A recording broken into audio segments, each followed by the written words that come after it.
Hello అండి, అందరికీ నమస్కారం. Welcome to my channel Jayashree women's fashion world. ఈరోజు వీడియోలో చీర ఫాల్ నీట్గా ముడతలు రాకుండా ఎలా కుట్టాలనేది ఈ వీడియోలో చూపించాను. కిందికి పైకి జిగ్జాగ్ ఎలా చేయాలనేది కొత్తగా నేర్చుకునే వాళ్ళకు చాలా అర్థమయ్యే విధంగా అయితే చూపించాను. మొత్తం కూడా చూడండి. మనం కిందికైతే ఎవరైనా చాలా ఈజీగా అయితే కుడతారు, ఎందుకంటే కిందికి అనేది అంచులు ఉంటాయి కాబట్టి జిగ్జాగ్ అనేది చేస్తారు. పైకి కూడా కొంతమంది అయితే జిగ్జాగ్ చేయమని అడుగుతారు, కొంతమంది అయితే చేయి కుట్ట అయితే ఏమని అడుగుతారు. అలాంటి టైంలో అయితే మనం కింది వరకు కుట్టిన తర్వాత మనం ఇటు సైడ్ పైకి దింపుకునేటప్పుడు అయితే కుట్ట అనేది స్పీడ్గా కాకుండా మెల్లగా వేయాలి. టెన్షన్ అనేది కిందికి తీసుకొని చీరను అనేది మనం ఇటు సైడ్ అయితే తింపుకోవాలి, మెల్లగా తింపాలి. ఎందుకంటే ఇలా ఫాస్ట్గా తింపినా కూడా కుట్ట అనేది సైడ్కి తిరుగుతుంది, మళ్ళీ చీర అనేది చిరిగిపోతుంది. అలా కాకుండా ఇలా నెమ్మదిగా అయితే మనకు స్ట్రెయిట్గా మనకు కుట్టేటట్టుగా అయితే పరుచుకోవాలి. ఎప్పుడు కూడా చీరను ఇలా స్ట్రెయిట్గా అయితే పెట్టుకోవాలి, ఎందుకంటే మనం కుట్టేటప్పుడు మనం చీర అనేది లోపలికి వచ్చి ముడతలు అనేది వస్తుంది. అలా కాకుండా ఇలా స్ట్రెయిట్గా అయితే చేసి చెయ్యిని ఇలా పెట్టి అయితే కుట్టాలి. కాలు మీద మనం కుట్టేటప్పుడు అయితే ఇటు సైడ్ చీర ఉంటుంది కదా, ఆ చీరని ఇట్లా అయితే సాఫ్గా అనుకోవాలి. మనకు కుట్టేటప్పుడు చీర అనేది అట్లా లోపలికి రాదు.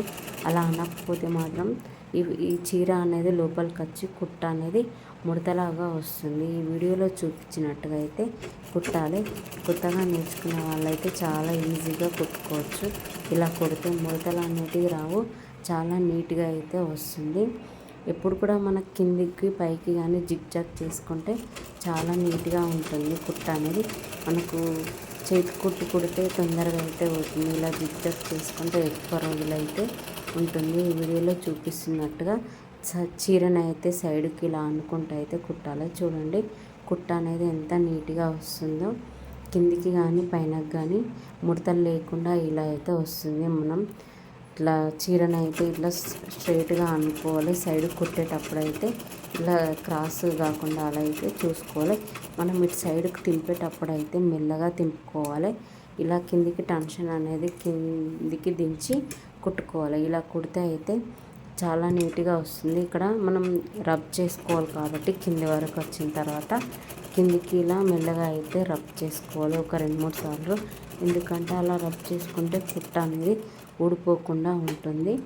ఇలా అయితే కుట్టిన తర్వాత ఇప్పుడు కట్ చేసుకోవాలి. కట్ చేసుకున్న తర్వాత చూడండి మనకు కుట్ట అనేది చాలా నీట్గా వస్తుంది.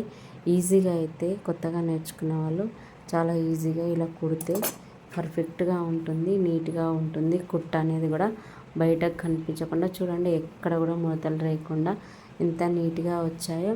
మళ్ళీ దారం కూడా ఎక్కడ ఇట్లా కనిపిస్తలేదు, మనం చేయితోటి కుట్టినట్టు ఉంటుంది. కానీ ఇది ఎక్కువ రోజులు ఉంటుంది. చీర కిందికి పైకి ఇలా జిగ్జాగ్ చేసుకుంటే చాలా నీట్గా ఉంటుంది. ఫినిషింగ్ అనేది చాలా బాగుంటుంది. కొత్తగా నేర్చుకునే వాళ్ళకి ఈ టిప్ అయితే చాలా ఉపయోగపడుతుందని అనుకుంటున్నాను. ఎక్కడైనా అర్థం కాకపోతే కామెంట్ అయితే చేయండి. ఇలాంటి స్టిచ్చింగ్ టిప్స్ కోసం నా ఛానల్ని సబ్స్క్రైబ్ చేసుకోండి. Bye, thank you.